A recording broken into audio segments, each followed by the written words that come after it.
A parábola do credor incompassivo.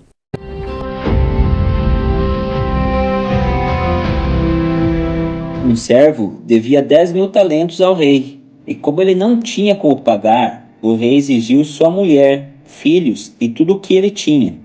Então, aquele servo se prostrou e pediu perdão ao rei. O senhor daquele servo, movido de íntima compaixão, soltou-o e perdoou-lhe a dívida.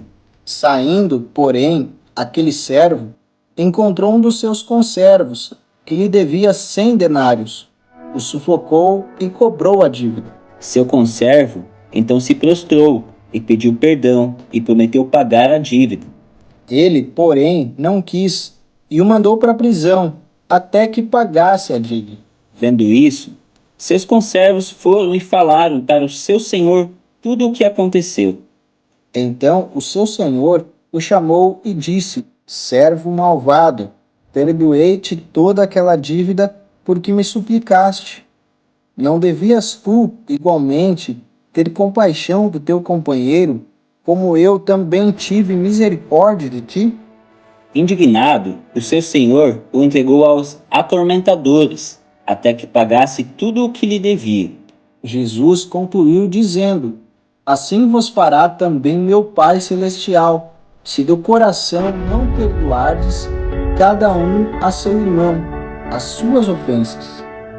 Para entendermos melhor essa parábola, vamos fazer a conversão e entender o tamanho da dívida que cada um possuía.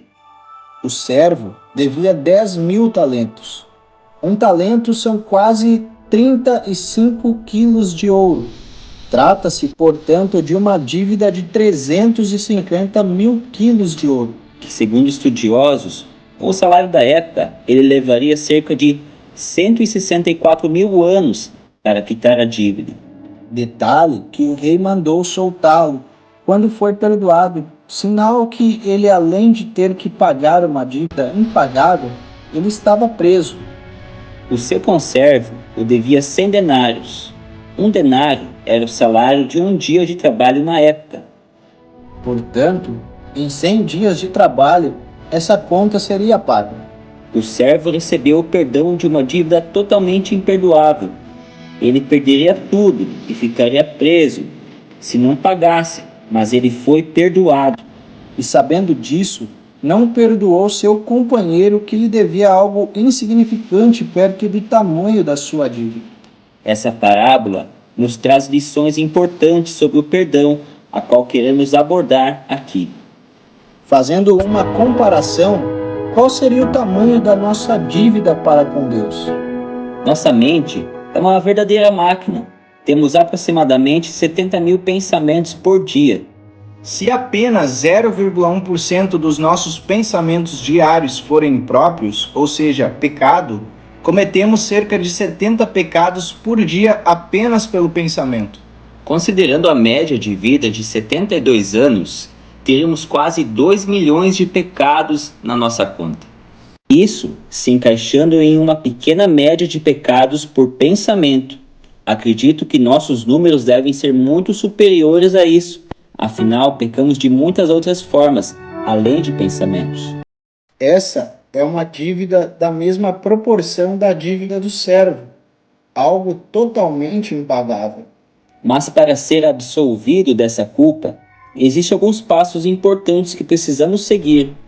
Da mesma forma que eu peco contra Deus, estou sujeito a pecar contra meu irmão, ou meu irmão pecar contra mim. Se meu irmão pecar contra mim, só tem uma saída: perdoar. Jesus falou que precisamos fazer isso de modo repetitivo e ilimitado. Esse assunto é de extrema importância, pois se eu não perdoar meu irmão, assim como na parábola, eu não sou perdoado por Deus. Jesus falou no Evangelho de Marcos: de quando estiverdes orando, perdoai, se tendes alguma coisa contra alguém, para que vosso Pai, que está nos céus, vos perdoe as vossas ofensas. Mas se vós não perdoardes, também vosso Pai, que está nos céus, vos não perdoará as vossas ofensas. Jesus também ilustrou isso na oração modelo que está em Mateus. E perdoa-nos nossas dívidas, assim como temos perdoado aos nossos devedores. Logo, se não perdoamos o nosso próximo, nós não alcançamos o perdão de Deus. E como na parábola, seremos lançados aos atormentadores. Além de perdoar aqueles que nos prejudicaram, precisamos da mesma forma pedir perdão quando prejudicarmos ou ofendermos alguém.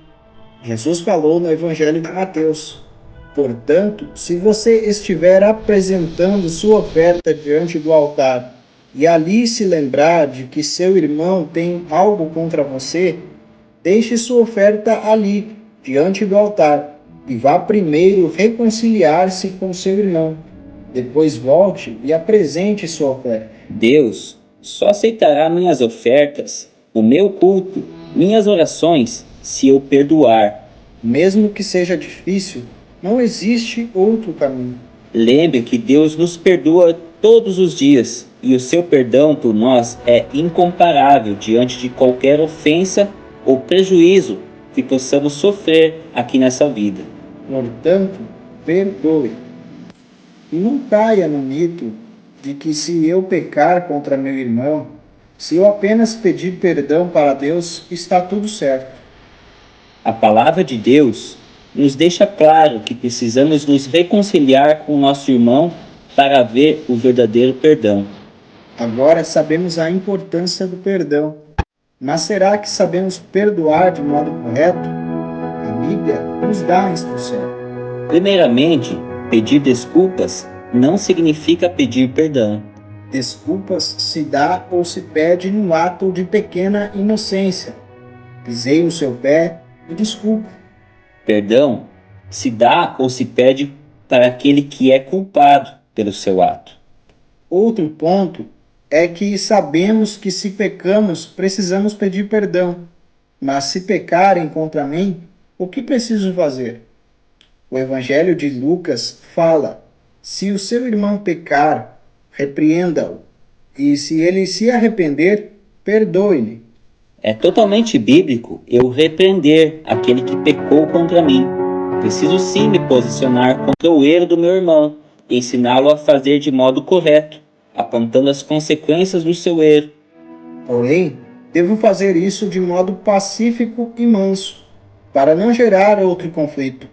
E se meu irmão se arrepender, preciso perdoá-lo.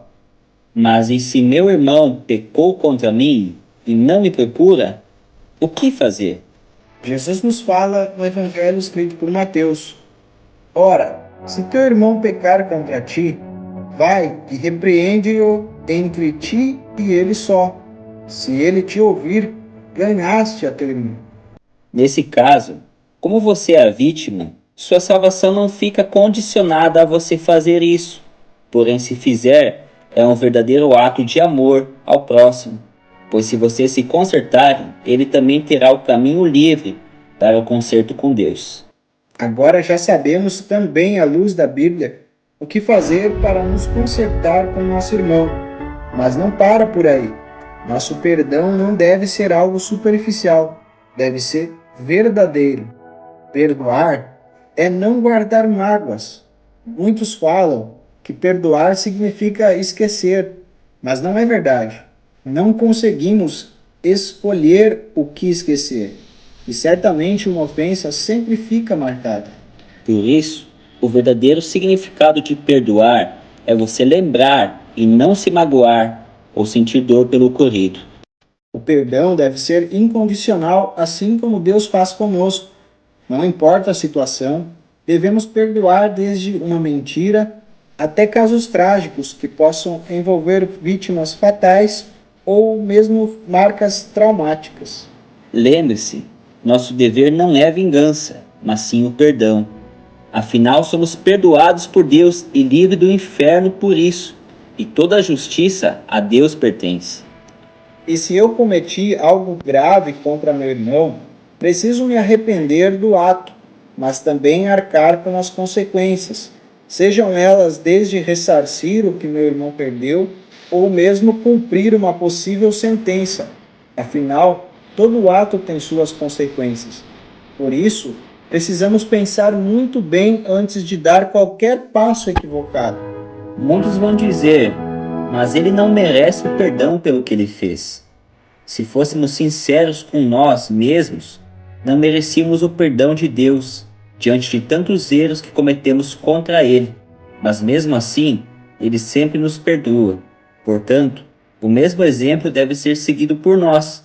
O perdão não é um ato de merecimento, mas sim um ato de amor. Olha o que João escreveu.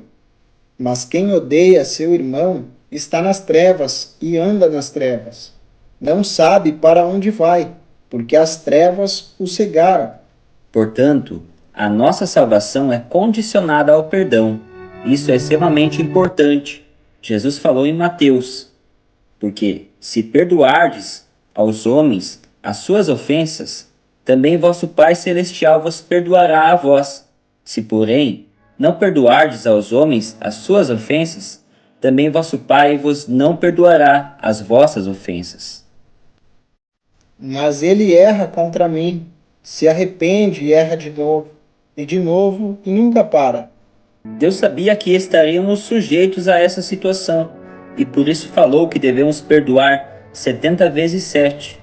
Uma observação: Jesus não quis dizer que devemos perdoar 490 vezes e após isso não precisamos mais. Jesus usou o termo 70 vezes 7 como símbolo da plenitude e da perfeição, ou seja, devemos ser perfeitos no perdão, e por isso nosso perdão deve ser ilimitado. Lembre-se, errar é humano, mas perdoar é algo sobrenatural. Todos nós erramos. Isso faz parte de nossa natureza. Mas quem perdoa só faz isso porque confunde todas as lógicas humanas. Perdoar é algo que só pode vir de Deus. E esse é um dos maiores sinais da sua salvação e que o Espírito Santo habita em você. Perdoe, não para ser salvo, mas sim porque você é salvo e compreendeu o Evangelho. E no fundo, o maior beneficiado do perdão é você, pois a mágoa e o peso da consciência já não acompanhem mais aqueles que perdoam. Perdoe não por merecimento, mas sim porque você compreendeu todo o perdão que recebeu de Deus.